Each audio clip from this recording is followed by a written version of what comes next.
मंत्री महोदयांना वेळ नाही, अधिकाऱ्यांना वेळ नाही, मोठ्या मोठ्या इंटरनॅशनल ट्रिप करायला बरं यांना जमतं, पण या स्मॉल स्केल इंडस्ट्री असतील, मीडियम स्केल इंडस्ट्री असतील, नाही ज्या इंडस्ट्री ऑलरेडी आपल्या महाराष्ट्रामध्ये त्यांच्यामध्ये एक साधी बैठक सुद्धा या लोकांचे अध्यक्ष महोदय होत नाही. आणि म्हणून मी तुम्हाला सांगतो की याच्यावर या सरकारने कुठे ना कुठेतरी लक्ष हे दिलं पाहिजे. अध्यक्ष महोदय, व्हाईट पेपर काढले जातात, केंद्र सरकार व्हाईट पेपर काढतं, त्याच्यामध्ये इथं महाराष्ट्रामध्ये प्रवेश होऊन जातो. आपण ह्याच्यावर तरी व्हाईट पेपर काढा ना. आपल्या कंपन्या या महाराष्ट्रातून का बाहेर चालल्यात याच्यावर थोडासा प्रयत्न करा. कुटुंबान पार्टी फोडणं कदाचित सोपं असू शकतं, पण या महाराष्ट्रामध्ये विकासाच्या बाबतीत आपल्या या महाराष्ट्राला एक नंबर ठेवणं हे तसं सोपं नाही. जर तुम्ही कामच करणार नसाल तर हे कधीच होणार नाही. अध्यक्ष महोदय, उत्तर प्रदेश जाईल पुढे, त्यानंतर बिहार जाईल पुढे, आणि आपण तसंच गुजरात तर ऑलरेडी आपल्या पुढे तिथे अध्यक्ष महोदय गेलेला आहे. त्यामुळे इथे लक्ष देण्याची अध्यक्ष महोदय कुठेतरी गरज आहे. अध्यक्ष महोदय, माझ्या MIDCचा प्रश्न अनेक वेळा मी या विधिमंडळामध्ये मांडला. आश्वासन माझ्या मंत्र्यांनी तिथे दिलं होतं. तिथे अध्यक्षांनी बैठक सुद्धा लावली होती. अध्यक्षांनी बैठक लावली, मी तिथे 4 तास बसलो, तिथे मंत्री आले सुद्धा नाहीत. इथं शब्द देऊन सुद्धा शब्द पाळत नाही. आणि विधान परिषदेचा एखादा आमदार जर तिथं बैठक लावतो, ते बैठकीला तिथं असं लोकांनी निवडून दिलेल्या आमदारांना तुम्ही बोलत नाही. माझा इगो हत होत नाही, मला त्या बाबतीत काय वाईट वाटत नाही, पण नुसतं बैठकीवर बैठकी म्हणजे नुसतं खुर्च्या गरम करायच्यात का तुम्हाला? माझ्या मतदारसंघातल्या लोकांना खऱ्या अर्थाने तिथं विकास व्हावा अशी त्यांची इच्छा आहे.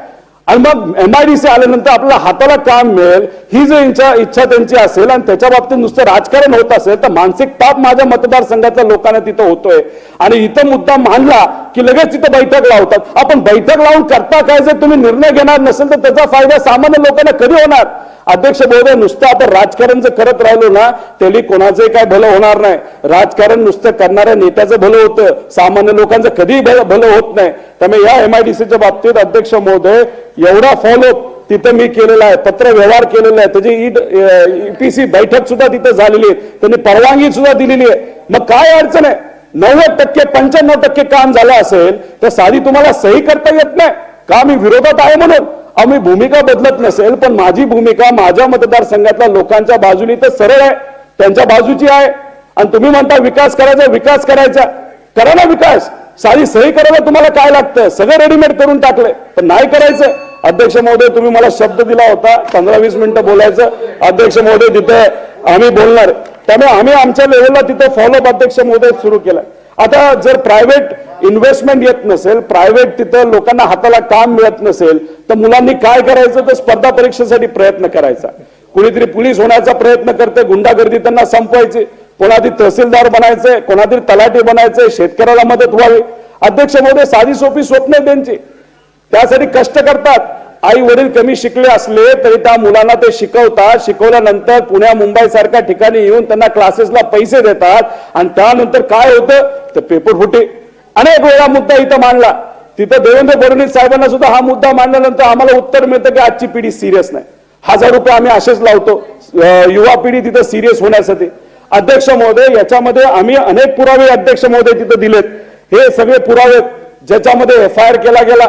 FIR तर तुम्ही बघितला तर तिथं सोलापूरला FIR झालेला आहे, सांगलीला FIR झालेला आहे, नगरला FIR झालेला आहे, एका नायब तहसीलदारने FIR केलेला आहे. आणि मी जेव्हा हा मुद्दा इथं मांडला आणि जे काय पेपरमध्ये आलं तिथले युवा जो बोलतोय की एका तलाठीला 20-20 लाख रुपये घेतले अध्यक्ष महोदय, आणि मी फक्त हा मुद्दा मांडला, युवांची बाजू मांडली, तर आम्हाला मंत्री महोदय महसूल काय बोलतात? ह्यांच्यावर कारवाई. अरे कारवाई करायची करा, आम्ही नाही घाबरत, आम्ही लोकांची बाजू घेतच राहणार. आम्ही या बाबतीत कुठेही हलगर्जीपणा करणार नाही.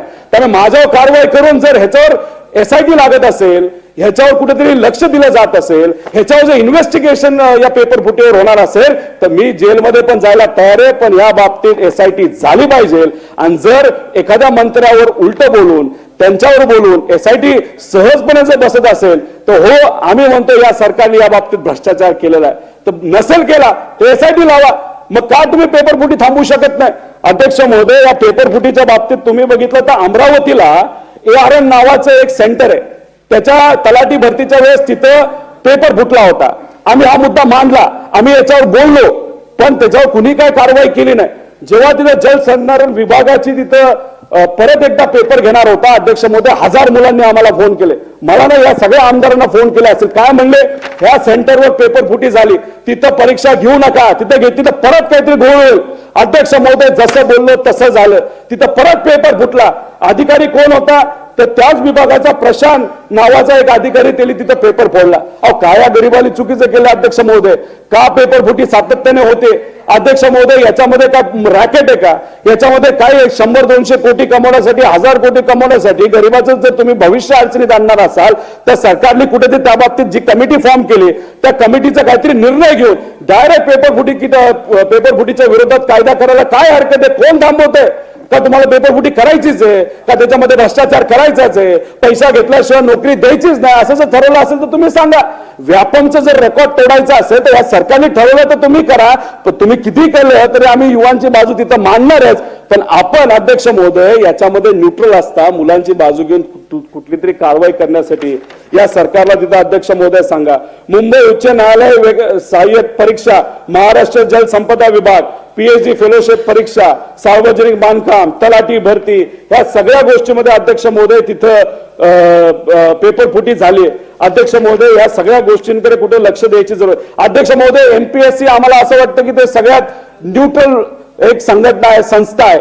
अध्यक्ष महोदय तिथे सुद्धा कॉन्ट्रॅक्टवर लोक घेतली जातात. अध्यक्ष महोदय आम्ही कॉन्ट्रॅक्ट भरतीच्या विरोधात, आणि एमपीएससी मध्ये 40 लोक कॉन्ट्रॅक्टवर घेतली जातात. म्हणजे आम्ही जो मुद्दा मांडतो, जे युवा तिथं आंदोलन करतात, काही तर आत्महत्या करायचं तिथं म्हणतात, हे काय सरकारला काय त्याच्याबद्दल काही सिरियसनेस नाही का अध्यक्ष महोदय. आणि तुम्ही डायरेक्ट एमपीएससी मध्ये कॉन्ट्रॅक्ट भरती करता, हे कुठेतरी तुम्ही मेसेज देण्याचा प्रयत्न करत आहात की आम्ही युवांच्या बद्दल सिरियस नाही. अहो युवांचे वडील शेतकरी कष्ट करतात, अहो कांदा पिकवतात, अहो कांदा पिकवल्यानंतर आजची कांद्याची काय परिस्थिती आहे अध्यक्ष महोदय. सहजपणे एसी मध्ये बसताना तुम्ही निर्णय घेता.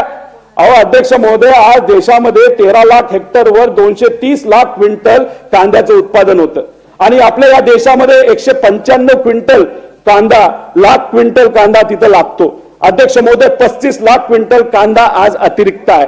मग काय एक्सपोर्ट थांबवला, काय याच्यावर निर्णय घेत नाही अध्यक्ष महोदय. याच्यामध्ये तर कहर झालाय. गुजरातमध्ये कांदा मार्च मध्यपासून पुढे कांदा शेतकऱ्याकडे यायला सुरुवात होतो, आणि महाराष्ट्रातला तोपर्यंत शेतकऱ्याचा कांदा संपलेला सुद्धा असतो. आता 31 मार्च पर्यंत तुम्ही एक्सपोर्ट थांबवलेला आहे. मग महाराष्ट्राचं नुकसान झालं, अख्ख्या देशाचं 10,000 कोटीचं झालं, ते शेतकऱ्याचं झालं, त्याच्यामध्ये महाराष्ट्राचं 5,000 कोटीचं झालं. आणि मग आता तुम्ही मार्च अखेरीस तिथे एक्सपोर्ट ओपन करणार, म्हणजे गुजरातल्या शेतकऱ्याला फायदा होऊ द्या आणि महाराष्ट्राचं नुकसान होऊ द्या, आणि महाराष्ट्राचं सरकार या बाबतीत साधा एक शब्द सुद्धा काढत नाही अध्यक्ष महोदय. आता अध्यक्ष महोदय या शेतकऱ्याला जगायचं नाही का, तुम्ही सुद्धा शेतकऱ्याचे प्रतिनिधित्व करता. अध्यक्ष महोदय ह्या मुद्द्यावर खऱ्या अर्थाने काम करण्याची जरूरत आहे. अध्यक्ष महोदय 19 ऑगस्टला 40% निर्यात शुल्क झाला, 23 वरनं रेट डायरेक्ट 2000 वर आला. परत 28 ऑगस्टला $800 वर तुम्ही एक्सपोर्टची ड्युटी लावली, 4800 वरनं रेट डायरेक्ट 3500 वर आला. अध्यक्ष महोदय अशा पद्धतीने जर तिथं शेतकऱ्याचं नुकसान होत असेल तर त्याच्या विरोधात कुणी ना कुणीतरी बोललं पाहिजे. अध्यक्ष महोदय याच्यामध्ये कापसाच्या बाबतीत एकरी खर्च 40,000, आजच्या दराने उत्पादन किती येतं तर 35,000.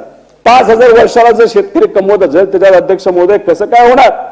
अध्यक्ष महोदय बोंड अळीच्या बाबतीत 5 मिनिटं अध्यक्ष महोदय, एवढ्या 2 तास थांबलोय.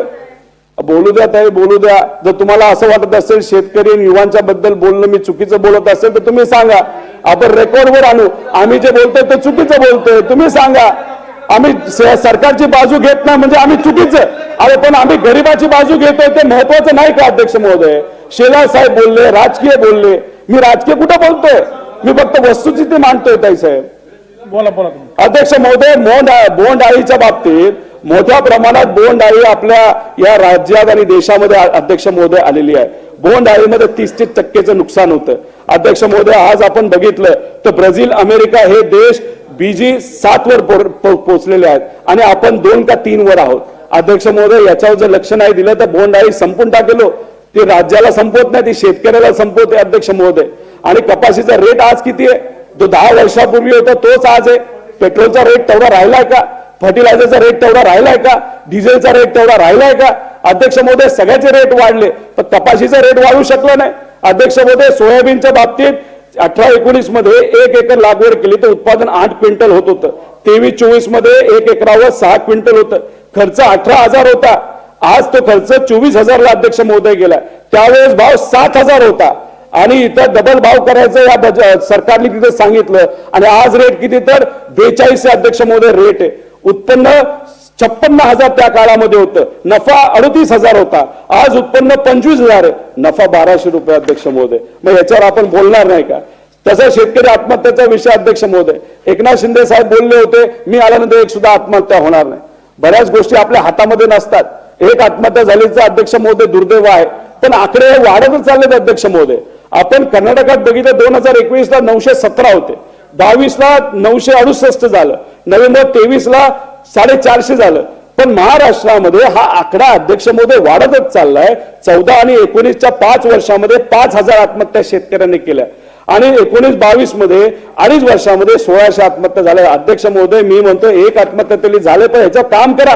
मराठवाड्यामध्ये 2.5 लाख शेतकरी आत्महत्या करण्याचा विचार करत आहे असा रिपोर्ट आलाय, पण रिपोर्ट बद्दल कुणी चर्चा नाही केली अध्यक्ष महोदय. आमचं मत एवढंच आहे, चर्चा करा, काहीतरी मार्ग करा, शेतकऱ्याला कुठेतरी मदत करा अध्यक्ष महोदय. आपण विम्याच्या बाबतीत बोललो, मदत पोहोचली का शेतकऱ्याला? नाही. अहो आम्ही म्हणत नव्हतो 1 रुपयाला द्या, आम्ही म्हणतो 100 रुपये लावा, 200 रुपये लावा, पण अडचणीच्या काळामध्ये विम्याचा पैसा येणं महत्वाचं आहे. आज तिथं कंपनी आणि सरकार भांडते, आता शेतकऱ्यांनी काय करायचं? व्याजावर 5% महिन्याला त्यांना पैसे घ्यावे लागतात अध्यक्ष महोदय. वेळेवर पैसा मिळणं फार महत्वाचं आहे. गेल्या वर्षी सातत्याने जो पाऊस आला त्याच्यामध्ये शेतकऱ्याचं नुकसान झालं, त्याचे पैसे तिथं अध्यक्ष महोदय आले नाहीत. तर मग या शेतकऱ्याच्या बाजूने आज खऱ्या अर्थाने बोलण्याची जरूरत आहे. कायदा सुव्यवस्था हे सगळे विषय अध्यक्ष महोदय महत्वाचे आहेत, याच्या खोलामध्ये मी जाणार नाही. आज जर आपण बघितलं, मला फक्त जाता जाता एवढंच सांगायचंय की मुख्यमंत्री असतील, उपमुख्यमंत्री असतील, मंत्री असतील, त्यांनी एक गोष्टीची जबाबदारी घ्यावी. कोण तुमच्यापाशी येतं याचा अंदाज तरी घ्या. गुंड लोक येतात तुमच्याबरोबर फोटो काढतात, मंत्रालय येऊस तर रील काढतात.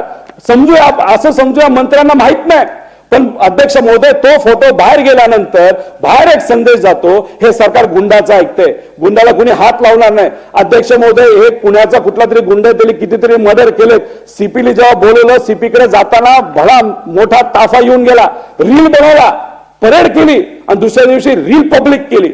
मग लोकांनी काय समजायचं की गुंडाबरोबर पोलीस आहेत, मंत्री आहेत? मग असं जर लोकांना हे परसेप्शन गेलं, मग आम्ही असं समजायचं का लोकसभेमध्ये गुंडाचा वापर केला जाईल, विधानसभेमध्ये गुंडाचा वापर केला जाईल, पैशाचा वापर केला जाईल? अध्यक्ष महोदय हा सिग्नल अतिशय वाईट सिग्नल आहे आणि आपल्या या महाराष्ट्रासाठी तर अतिशय वाईट सिग्नल आहे. त्यामुळे या बाबतीत मंत्री महोदयांनी सुद्धा काळजी घ्यावी आणि हे जे गुंड मोकाट फिरतायत त्यांना एकदा जेलमध्ये टाकावं आणि त्या बाबतीत कारवाई घेतली तर मी होम मिनिस्टर साहेबांना तिथं मानेल. साहेब या सगळ्या गोष्टींमध्ये हे सरकार लक्ष देईल अशी अपेक्षा आम्ही सर्वजण करतो. आणि जाता जाता फक्त एवढंच म्हणतो की SIT तुम्ही एका सामाजिक कार्यकर्त्यांवर तिथं जर करत असाल तर एकदा पेपर फुटीच्या बाबतीत करा, जे प्रोजेक्ट बाहेर गेले त्याच्या बाबतीत गेला, एखादा